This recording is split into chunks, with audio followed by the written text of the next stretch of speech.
What's up, Rewatchers? Hi, I'm Dustin. And I'm Lauren from Fashion Grunge, and we're here to tell you that the following podcast has strong adult language, so please keep in mind who around you can hear it. Also, just a warning that there are spoilers ahead. But it's been out for a long time. You really should have watched by now. Exactly. Enjoy. But then they do the previously, this is what we learned. I like how they do the okay, Ghostwriters, here's the facts.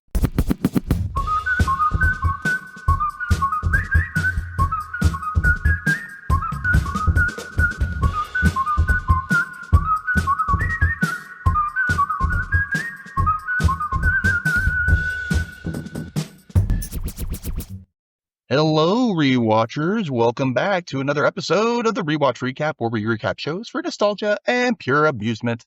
I am Dustin. I'm back here with Lauren from Fashion Grunge. We've got more campaign hijinks because we couldn't get enough of that in real life, but Yeah. This is a fun one. We're getting closer to a new team member. Mm-hmm. I'm going to pretend we don't know who it is, but we know who it is. And I can't wait. Are you ready for To Catch a Creep Part 2? I'm ready. Let's catch this creep. Okay, let's hit it, Ghostwriter.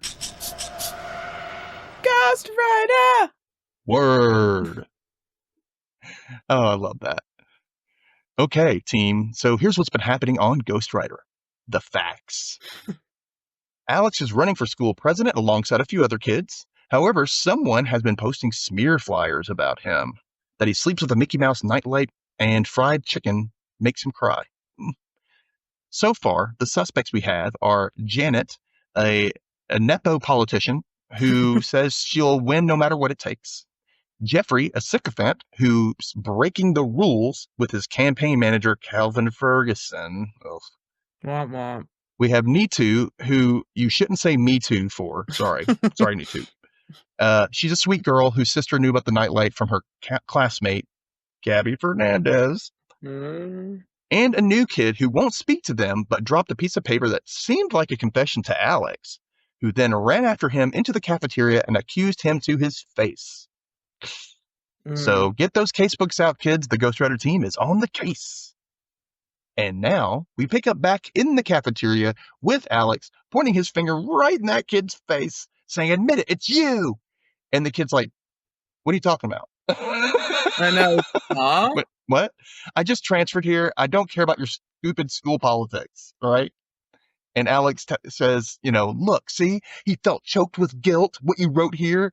And the kid jumps up. He's like, "How'd you get this? How'd you get this?" And then he's like, "Stay out of my way and stay out of my things." And he walks off. And I'd be ticked off too. Like somebody just random kid coming in and accusing me of doing something. Yeah. Smear campaign. Like, what? I don't even know who you are. Who are you? Yeah. Get on my face. I think, doesn't he say, I just transferred here? He's like, I just transferred here. I don't even know what's going on. I'm like, leave me alone, dude. And Jamal's like, "Alex, chill. He is not going to talk to you if he's pissed off now. Just leave him alone." He says ticked off, but he meant pissed. Jamal is the level-headed one in this episode this time. Mm-hmm. Because it's not about him. He has no fight, in this. So I guess that's why.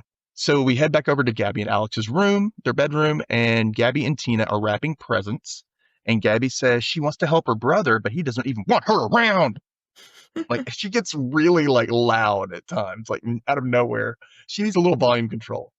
"I want to help Alex too, but he doesn't even want me around."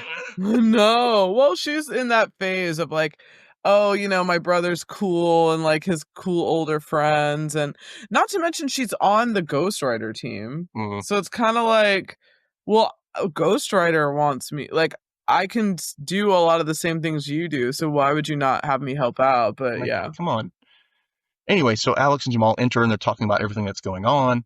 And Gabby steps up and it's like, "Can I help you, Alex?" And Alex is like, "No, Blabby." And it just starts this whole argument. She goes, "Stop calling me Blabby." And he's talking about Abuela and the fried chicken and how she knew about it. She's, "I didn't know about it," and then she starts talking. She knew about it. And then they start yelling at each other in Spanglish, basically. I know. I love when they do that. Yeah, I kind of learned some things. I'm like, oh, that's what they're saying. Cool. And then the mother steps in. She goes, and she closes the door behind her. Why? I don't know. And she was like, I've got another pen pal letter for you, Alex. I'm like, why is she so excited by this? I know. She's way too excited about her son's pen pals to all these girls across the world, right? Like, literally, this was crazy when we Like, you kind of see this find map, out. and it's like the whole world, and it's just flags and pens of like it looks almost like hundreds of women or girls he's writing to. Lots.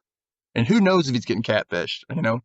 But where did he, like, I mean, I know, did you ever have a pen pal? Like, an actual one? I did at one point, and then I it feel kind like of I did once, but yeah, we just stopped talking. This is what we did, kids, before we had the internet to connect us from long distances. We used to write actual letters and mail it to them. And you had to and then wait for them back. You're like, and it took a lot longer than it does now. Oh yeah, like a lot longer. And my first note was like, we find out about Alex's pen pals, and I was like, no pun intended, but let's put a pin in that. Yeah, let's not because this is kind of nuts that his mom is excited. He's got one in like Sweden and and that's what she says. This one's from Tintau in Sweden. I'm like, that is not a Swedish name. Tintau, yeah. Tintau. Like, okay. That sounds very Asian to me. Like, yeah, it does. Possible. And I knew Swedish people, and that does not sound like a Swedish name. No. So Gabby says Tintau's letters are always covered in perfume. I better open a window because it makes me sick, makes me gag. And she's great at this passive aggressive crap. She's so good, yeah. So Tina's like, oh, you get love letters from all over the world? Yeah, he's really popular. Yeah, and Mama Fernandez is like, yeah, he cannot help it if he writes such charming letters. And I'm like, did Alex grow up to be a boy? Yeah, they're training him to be. That's what it sounds like, right? Yeah. So Mama leaves and Alex gets back to the smear campaign, and Tina suggests, well, hey, how about this? We'll combat like the smear flyers with like a good campaign video. She's all about making videos. We can do this, right? And I was like, yeah, we could do this. And I could fight this gigantic chicken in a swamp. And they're like looking at him. And I was like, yeah, because he has like the full blown CGI budget pre-Jurassic Park, which is what built CGI. So yeah, okay. And Gabby's getting excited with me. Yeah. And Tina's like, no, calm down. We don't have that budget. We don't have all these things you want. We need to keep it simple. And so she's like, let's start a storyboard and we can plan this video. And it's kind of like a storyboard's kind of like a comic book. Again, this is where I learned what a storyboard was. I was going to say, this was very cool that we have Tina, who's a videographer at like 10, and it's got all this stuff set up, which is cool. All this knowledge. And it was cool that that means she's like, kids, this is what we had to do. That means she's like in the library. She's like doing like lots of secondary research. Like, I doubt there was a film class in junior high or elementary school. But they had a news kid. He had a news crew, so I guess it was like a morning news announcement type thing they might have had. But elementary school? That's so young, some kids had it. Like, they were so like lucky. Yeah, I didn't have that. We were supposed to have it in high school, but they because we had like donated cameras and stuff from like a news station, like their old stuff, and then nobody knew how to use it, and so we never used it. So we never had the morning announcements. Oh, that sucks. I know. All we had was Channel 1. That was it. Oh man, I was so mad because I really wanted to do it so bad, especially growing up with Ghostwriter. I was like, oh, I get to do this one day. And nope, never happened. That's so cool. Oh, yeah, it made me so mad. So their first idea is to have Alex is not afraid of the dark, and they want to show like Alex going into a dark cellar to help a kid who's afraid to take out the trash. And like, why is the trash in a cellar? I don't know. Is that where you keep your trash, New Yorkers, in the cellar? I don't.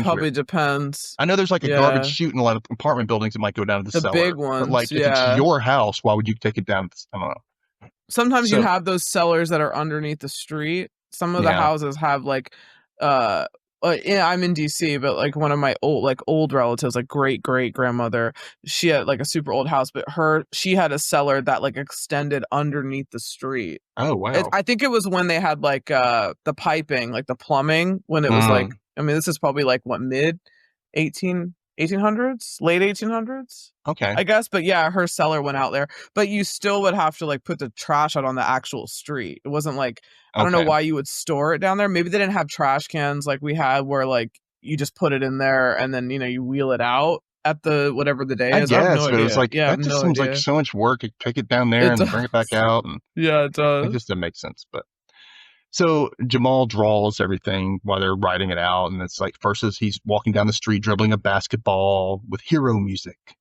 and then Yeah, the I next know. panel we see this little kid who says it's too dark to take the trash down to the basement, and the next one he takes the trash and she goes, "You're brave."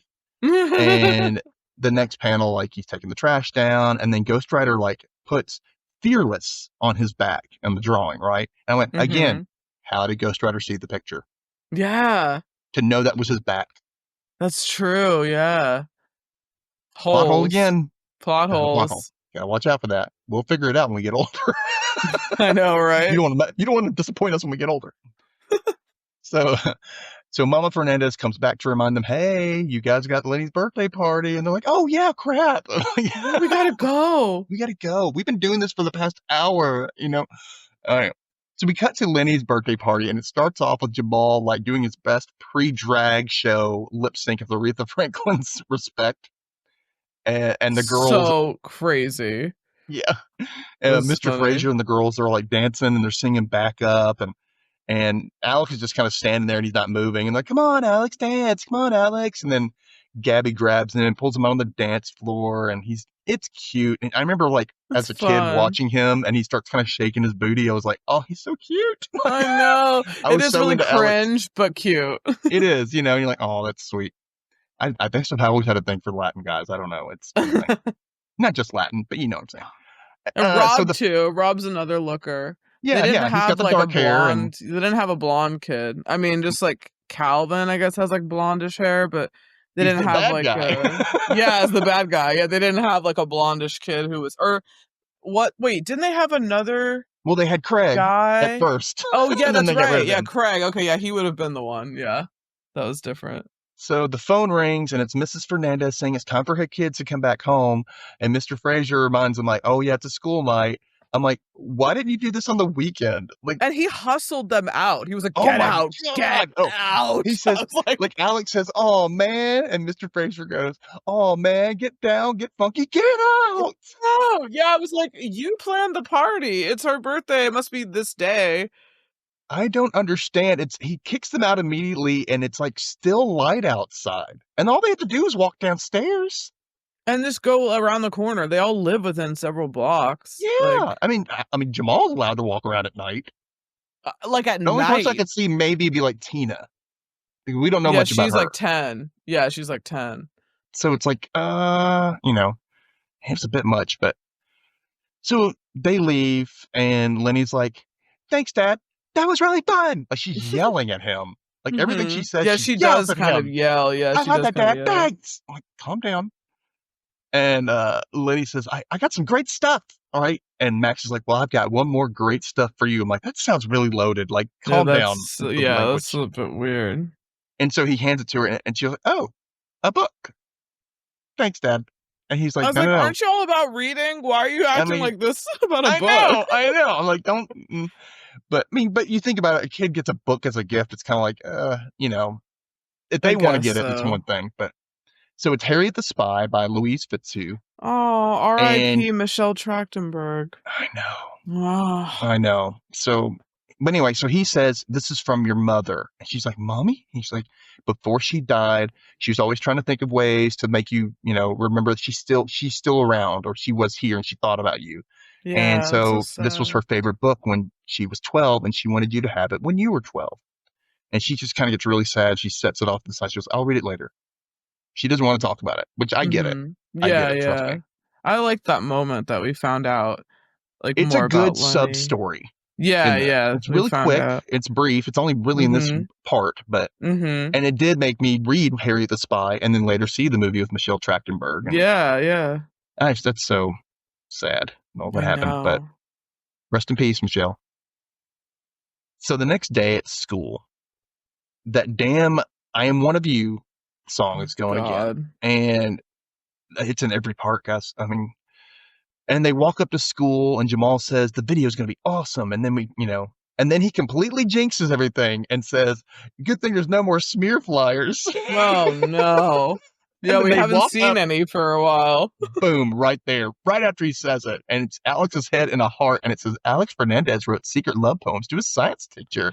And, like, none of these are crazy. Like, that's what's so weird is that, like, none of them are, like, all that embarrassing. Like, it would be one thing if he, like, peed his pants or, like, I don't know, something, like, way more, like, oh my God, I don't want anyone to know. The fried Well, it chicken says one was secret weird, love but poems. So it's like the yeah, secret but part's that's the not embarrassing weird. part. Like, I would be like, everyone does that. What's the big deal? Like, I don't If get he why had that's reacted weird. like that, it would have worked. He would have been fine. Yeah, He's but like, he was like, okay. oh, Yep, no sure did. way. Yeah, I have a nightlight in my room because my sister has one. Yep. Yeah, hello, my sister lives in the same room as me. Like, this is an easy explanation for me to tell you why it's there. Yeah. But yeah, The he fried didn't think chicken of thing, that. because it was my pet. That's why I cried. They killed my pet. Yeah, that's like, the thing is it's not even a crazy smear because you don't know the backstory is not on the flyer. It just says fried chicken makes him cry. It's like, okay, it could be spicy chicken and he ate spicy chicken and it made him cry. Like, okay, like, and what? Like, or and he's what just an about animal it? lover and he doesn't like to eat. He could be vegetarian. You don't Yeah. know, but Yeah, I know. Yeah, but his reaction makes it like, it's horrible. It's the worst thing that's ever happened to me. But Yeah. it's true though. I guess it's trying to teach you. It's at that weird age where people like out things about you or like they know something about you and you kind of They make realize you like, feel oh wait, shame. yeah, they make you feel like really upset for just being who you are or having something happen that everyone has something. Exactly. But yeah, you don't, you're not thinking about that at this It totally time. works on him because he gets upset and he runs away from the school and starts playing basketball and he's feeling sorry for himself. He's, man, everybody's laughing at me and he can't make the basket because he's so upset. And I'm like, yeah, it's all right. And then we go back to Lenni's loft and she's still at home. I'm like, they're obsessed with already at this loft, by school. the way. She I hasn't even still left want yet. this house. So cool. It's a cool loft. I like it. Love We it. never see her bedroom. We only see like the main room. That's Yeah, it. you just see the main set. Yeah.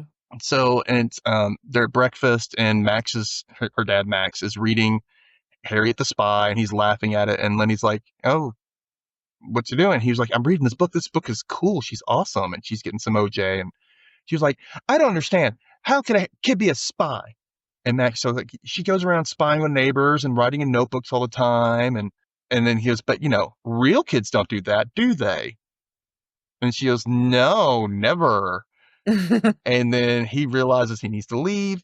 And I kind of like how he leaves and he sings to her. He goes, "It's time for rehearsal. Don't you be late for school." That musical continuity between them. Yeah, it's cool.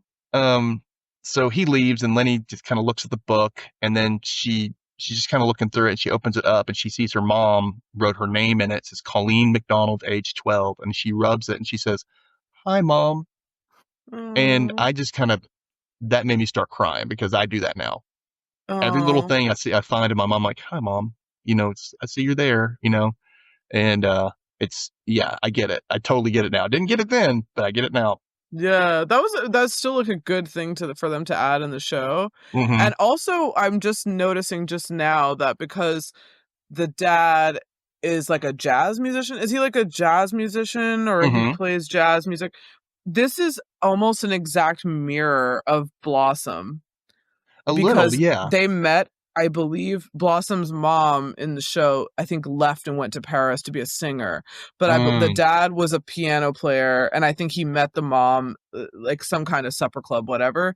And the mom is not there. It's just the dad raising the daughter, and she dresses kind of crazy like Lenni. Like that was the style. Hats and everything. Yeah, that was the style. This was the same alternative. Era. Yeah, and I looked up right now. Blossom started in 1990, so this was basically like a younger version of Blossom. The Blossom wasn't like a musically, like she wasn't a musician like Lenni is, but the same dynamic of like the she's dad. Kind of creative, and yeah, the she's creative. Her clothes, thing. yeah. I was like, oh, it's like Blossom kind of. So yeah, that's cool. It's so sweet. So yeah, she starts flipping through it and Ghostwriter's reading it with her and she sees like little notes that her mom made in the margins. I know. Yeah, it's really sweet. Cute. Yeah. And it's kind of like a little time capsule, I love that kind of stuff. So downstairs after school, Mrs. Fernandez drops off more mail for Alex in his room and finds him in bed in the dark. She's like, "What? What are you doing in the dark?" And she was like, "Why weren't you in school? Did you go to school?" He was like, "I had a stomach ache. I left early." She's like, "When?" He said, 1:00. I'm like, wait. Damn. He just walked So out? he went back to school after he got upset and ran off this morning and then left again? And nobody caught him? He was just Nobody out? said anything? Like, nobody was like, Yeah. hey, your kid wasn't in school today. They And didn't call she's the like, parents? yeah. And she's like, why didn't I get a call from the school nurse? And then she gets pissed. She's like, you do not leave school without permission. No one would know where you were. We don't know if anything would happen to you. This is New York City. What the hell? Kid, come on now. You know better. Yeah. So she sees the newest flyer. She goes, oh, is this what made your stomach ache? And he says, I'm going to quit the election because I can't win with the whole school laughing at me. And she starts to remind him, you remember that time we were trying to learn to swim and that boy was teasing you, saying you're going to sink? But you showed him, right? You practiced all summer and you ended up swimming a hell of a lot better than he did. She's like, you do not quit. You are not a quitter. And then she hands him his, by the way, you got a new pen pal letter. She's all about those pen pal letters. Another woman, yeah. But she's a good mom. She's trying, right? And so we go back upstairs, and Lenni is reading Harriet the Spy and loving it. She's laughing. And Max comes home, and she's like, thank you so much. Thanks for giving me this for Mom. And he's like, you're welcome, And she's like, it makes me think of her, but it makes me sad to think of her. But the book helps me connect with her, kind of thing, right? And she's wondering, like, how did she know I was going to like it? Did she know I was going to be like this? Like, getting into little adventures and stuff? And he's like, maybe, You'd be amazed what your parents will figure out about who your kid is going to be. Yeah. And so they hug, and Max is like, what's with the candlelight? And the smell, what is that? She was like, well, I wanted to make a special dinner to celebrate when you and Mom met in Paris for the first time. Oh, it's so cute. And then she does this like French accent. She was like, Le French bed pizza. I know. Le French fries. Le French vanilla milkshake. Starch it up, like, Lenni. Starch it up. My arteries are clogged right now. Fries, pizza, milkshake. Oh, it sounds good, though. Sounds so good, though. So later on downstairs, Gabby comes back into the room. They're getting ready for bed. I guess she just brushed her teeth or something. And she tells Alex, look, I'm sorry about the new smear flyer. And he's like, leave me alone. She's like, leave me alone. I literally wrote, Alex and Gabby just might be the best comedy team we could hope for on this show. Because it's instant. It's so they're fast. So funny. Yeah, they're so funny. She's like being sincere, and he's being a jerk. So she's a jerk right back. Right? And it's totally how it would work, too. Yeah, it's funny. So Ghostwriter shows up in the map and like swoops all the letters to the other side of the room. Why? I don't know. He starts off like, and it's like half page of something. It says, Alex, you are a horrible purse. So terrible. And they're like, what? And it's like, oh, this is a part of a bigger message. And so Gabby starts writing it down, and Ghostwriter keeps sending more parts of the message, and she's writing them down to other pieces of paper, and she's just throwing the pages on the ground. Yeah. I just loved it. So she's like, this is a ripped up message from somebody. It's like, he found this. And so they put this entire message together and they read it, and it says, Alex, you're a nice guy. Only a horrible person could do something so terrible. I tore down as many flyers as I could. Do you like monster movies? Maybe you could go to the movies with me one day. Sincerely, need to. Alex is just getting chicks left and right. I mean, he's a cute kid. I mean, come on. I know, but this is pretty bold. At 12 or 11 or whatever, I would never, like, the crushes I had on boys, I never told anyone. Like, I definitely would never write a letter being like, I really like you. And I mean, that's ballsy. That's cool for her. Well, the thing is, like, this girl is 14 and he is 12. Oh, she's older. She's 8th grade. It's her last chance to get class president. Oh, that's right. Yeah. Or school president or whatever. So it's like, wow, she's really... She likes him. She's like a cougar at her age. Yeah, I know, kind of. Yeah, that is a huge gap when you're that young. Like, that's a massive gap. Yeah, like it's a big, 14, there's a lot of stuff that happens in those years. Yeah. So they figure out that need to, she likes you, so she can't be a suspect. She's not doing that. She's ripping down the flyers. It's not her. Yeah, so it's not her. Sorry, Nitu. Our Alex only has sights for one other woman who's younger than him. But only 1 year, though. And so Alex wonders, like, why did she rip it up? And Alex is like, and Gabby's like, so maybe she just didn't want anyone to see it. And he's like, yeah, I guess I could see that. I wouldn't want anybody else to know what I write to my pen pals because, it's easier for them to tell them stuff, secret stuff, because they live so far away. And then ding, ding, ding. ding. I know. It's like ding, ding, ding. Oh, he realizes he never told Gabby about the love letters to the science teacher, but he did tell one of the pen pals. He's Can't telling remember them which a one, lot. though. He's telling those pen pals a lot of stuff. Yeah. So it's kind of the equivalent of like, don't give out too much information online. You don't know what they're going to do with it, you know? And so he decides, I'm not going to quit the campaign after all. I'm going to go through all these letters and figure out who I wrote what to. So wait, he has copies of the letters he wrote? No, he has their responses, so they'll probably mention what he wrote about. Which is kind of weird that like they are just parroting, like they're using part of what you said. Like, granted, in real life this wouldn't happen. This is just for the sake of the show. That I was like, wait, how is he combing through? Because what if one doesn't say, like, what if one goes, oh, that's embarrassing, that story, and then yada yada yada about like what I'm doing. Like, you don't really they're know, very vague but I guess, or something. yeah, or like vague, but obviously like they're written out for the show. So right, they're kids. So anyway, so I guess it's the next day at school, and Jamal's updating. Okay, Ghostwriter, this is what's going on. I'm like, can he not just read it in your casebook? Yeah, that's right. They write everything down in the casebook. Just read the casebook. It's right there. Yeah, you know what we're doing. Yeah, we're out here trying to tell them everything. Out. So he's writing it out and he's saying it as he writes it because no one else can hear apparently. And yeah, I know, right? No one's listening. So the bell rings and he goes, gotta go. And so Ghostwriter's like, goodbye, Jamal. And so Jamal gets up, starts putting his books in his bag. He's kind of turned his back. And then Ghostwriter pops out of the computer and puts it in the air and says, goodbye, Jamal, waving in the air, just as the new kid walks in. And he's like, whoa, goodbye, Jamal. And then Jamal's like, how'd you know my name? And then turns around and sees that he's looking at it. He goes, you can see that? Into yeah, part that's like, two. Dun dun. Yeah, goodbye, Jamal. It's getting good, y'all. It's getting good. We're going to find out if you haven't already. Not only do we have another future team member, but we're definitely getting closer to figuring out who the Smearer is. Smearer, something like that. So make sure you like and subscribe and follow and all that stuff. Come back next week for more Ghostwriter recaps. And don't forget to check out Fashion Grunge for more millennial throwbacks. Until next week, everybody. Bye. Bye.